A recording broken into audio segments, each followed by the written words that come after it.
When we begin talking about weight loss, most people instinctively look for intensity. Something dramatic, something fast, something that promises visible change in a short span of time. That instinct, while understandable, is often the very thing that leads to repeated failure.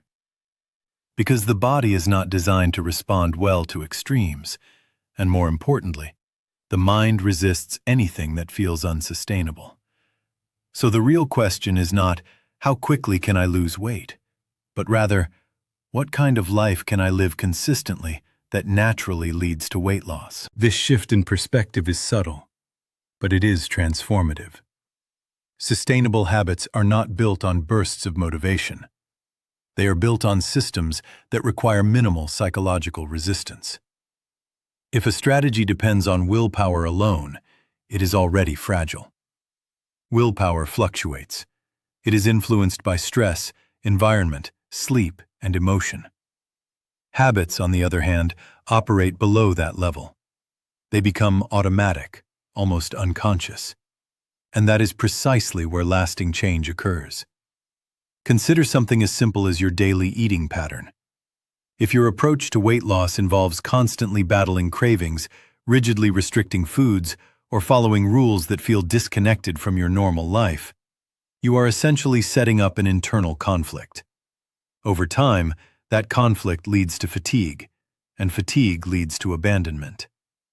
What works instead is gradual alignment, slightly adjusting what you already do, rather than attempting to replace it entirely. For example, instead of eliminating entire categories of food overnight, you might begin by improving the composition of one meal a day.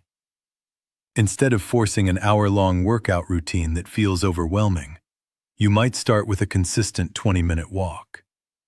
These changes may appear insignificant in isolation, but their power lies in repetition. Repetition creates familiarity, and familiarity reduces resistance. There is also a deeper psychological principle at play here: identity. People often try to change their behavior without addressing how they see themselves. If you still think of yourself as someone who struggles with discipline or can never stay consistent, your actions will eventually align with that belief. Sustainable habits work differently. They slowly reshape identity. When you repeatedly act in alignment with a healthier version of yourself, even in small ways, your self-perception begins to shift. And once that identity changes, maintaining the behavior no longer feels like effort. It feels like consistency with who you are. Another critical element is flexibility. Life is inherently unpredictable. Any system that requires perfect adherence will inevitably break under real-world conditions. Sustainable habits allow for variation. They are adaptable. Missing a workout or having an unplanned meal does not collapse the system, because the system was never built on perfection. It was built on continuity. This reduces guilt, and more importantly, it prevents the all-or-nothing mindset that derails so many people. In many ways, sustainable weight loss is less about restriction and more about intelligent design. Designing a lifestyle that quietly supports your goals without demanding constant attention. It is about making the healthier choice the easier choice, the default choice, the path of least resistance. When that happens, progress becomes a byproduct, not a struggle. And perhaps the most important realization is this: the goal is not to temporarily change your behavior to reach a number on a scale. The goal is to become the kind of person for whom that number is a natural consequence of how they live. Because in the end, quick fixes change your weight for a moment, but sustainable habits change your life. Once we begin to establish sustainable habits, the next layer of understanding becomes unavoidable: energy balance. At its core, weight loss is governed by a simple principle. If you consistently consume more energy than your body uses, you gain weight. If you consume less, you lose it. This is not a trend or a theory, it is a biological reality. And yet, despite its simplicity, it is often misunderstood, misapplied, or taken to unhelpful extremes. The problem is not the concept of calories itself. The problem is the way people relate to it. Many approach calorie awareness with a kind of rigidity that quickly becomes counterproductive. They begin to measure everything obsessively, reducing food to numbers, and in doing so, they lose connection with hunger, satisfaction, and the broader experience of eating. What starts as a useful framework can quietly turn into a source of anxiety. So the goal is not to ignore calories, but to understand them without becoming dominated by them. Think of calories as a form of information, rather than a strict rulebook. They provide a general structure, a way to orient your decisions, but they do not need to dictate every action. When you understand that certain foods are more energy-dense and others are more filling for fewer calories, you begin to make better choices almost intuitively. You are no longer reacting impulsively. You are responding with awareness.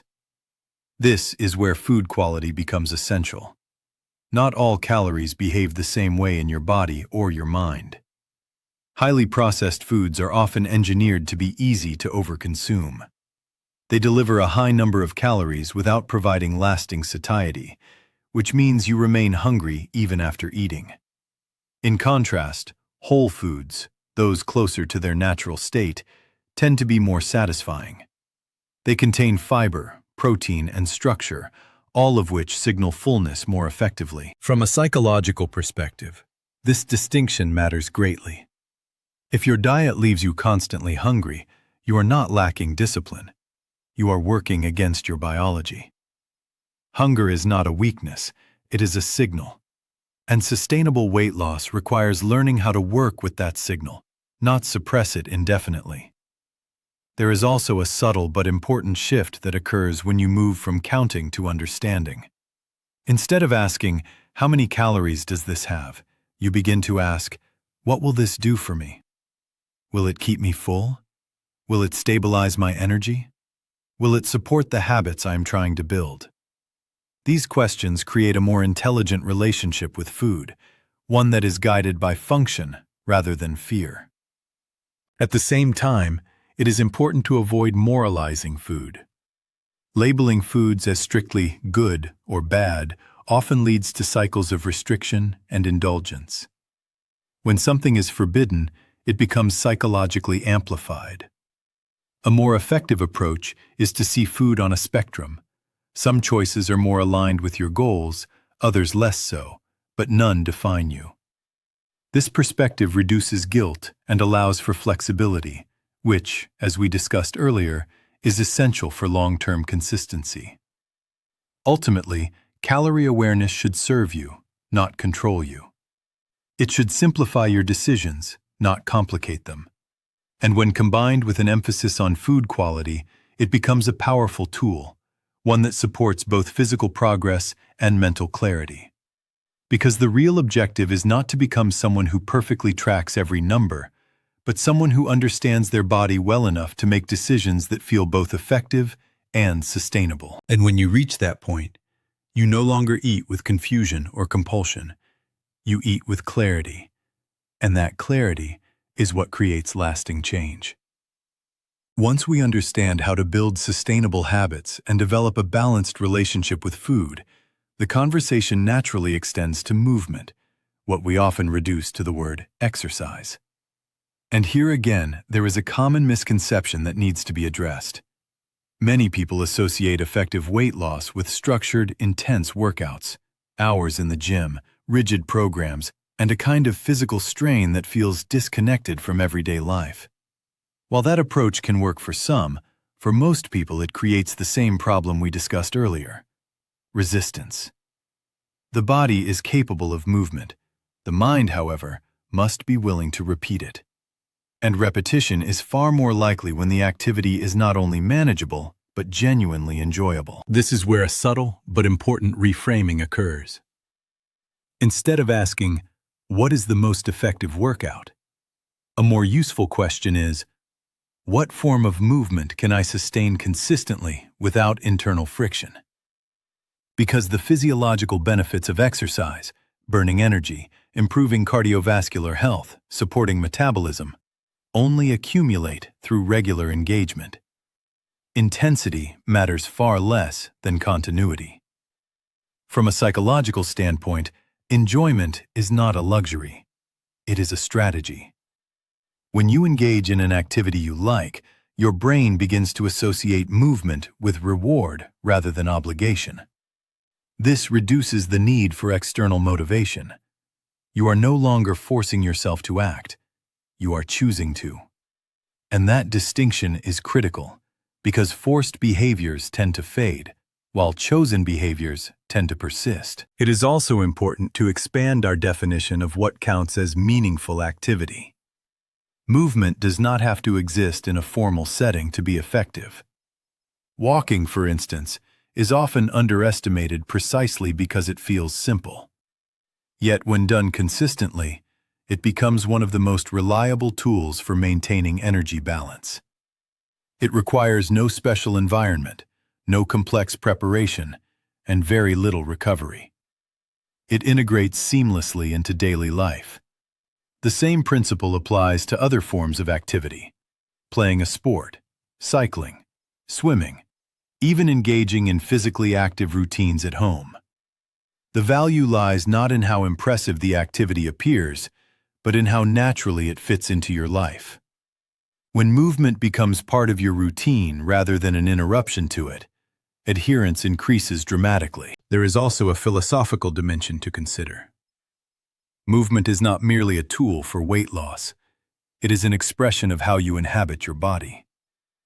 When exercise is treated purely as a means to an end, something you endure to achieve a specific outcome, it often becomes transactional. But when you begin to see it as a way of maintaining function, energy, and presence, the experience changes. It becomes less about burning calories and more about reinforcing a relationship with your physical self. This shift reduces the pressure often associated with exercise. You are no longer measuring each session by how many calories were burned or how intense it felt. Instead, you measure it by consistency. Did you show up? Did you move? Did you maintain the pattern? These are the metrics that matter, because they are the ones that sustain progress over time. Another important element is adaptability. Just as with nutrition, a rigid exercise routine can break under the demands of real life. There will be days when time is limited, energy is low, or circumstances are unpredictable. In those moments, the ability to adjust rather than abandon becomes essential. A shorter walk, a lighter session, or a different activity altogether still reinforces the habit. And reinforcing the habit is always more valuable than chasing perfection. In the end, the purpose of movement is not to exhaust you, but to engage you. It is not something you have to do. It is something you learn to integrate, to rely on, and eventually, to value. Because when you find a way to move that you don't resist, consistency stops being a challenge and becomes part of who you are. As all of these elements begin to come together, sustainable habits, a balanced understanding of nutrition, and a consistent approach to movement, there is one final dimension that determines whether any of it endures: your relationship with time, and more specifically, your ability to be patient with the process. One of the most underestimated challenges in weight loss is not physical, it is psychological. People are often willing to act, but they struggle to wait. There is an implicit expectation that effort should produce immediate, visible results. And when those results do not appear quickly enough, doubt begins to emerge. That doubt, if left unchecked, slowly erodes consistency. But the reality is that meaningful physiological change operates on a different timeline than our expectations. The body adapts gradually. Fat loss, muscle preservation, metabolic adjustments. These are processes that unfold over weeks and months, not days. When you understand this, patience is no longer passive. It becomes a form of discipline. There is also an important distinction between outcome-based thinking and process-based thinking. Most people fixate on the outcome, the number on the scale, the visual transformation, the end result. While these can be motivating initially, they are inherently unstable as sources of long-term drive. The scale fluctuates. Progress is rarely linear. And when outcomes stall, motivation tends to collapse with them. A more resilient approach is to anchor your attention in the process itself. Are you maintaining your habits? Are you making slightly better decisions than before? Are you showing up consistently, even when it feels inconvenient? These are the variables within your control, and paradoxically, focusing on them often produces better outcomes, precisely because it removes the pressure that disrupts consistency. Equally important is the way you respond to setbacks. There will be moments where you deviate from your plan, days where your eating is less structured or your activity drops. These moments are not failures. They are part of any realistic system. What determines progress is not the absence of deviation, but the speed and stability of your return to the pattern. This is where self-perception plays a critical role. If every deviation is interpreted as failure, it creates a cycle of guilt and overcorrection. That cycle is exhausting, and over time, it leads to disengagement. A more effective mindset is one of neutrality and correction. You recognize the deviation, you adjust, and you continue. No dramatization, no self-criticism, just a steady return to the process. There is also a broader philosophical layer to this. The pursuit of weight loss often reveals how we relate to ourselves under pressure. Are we impatient, demanding, and critical? Or are we structured, adaptive, and consistent?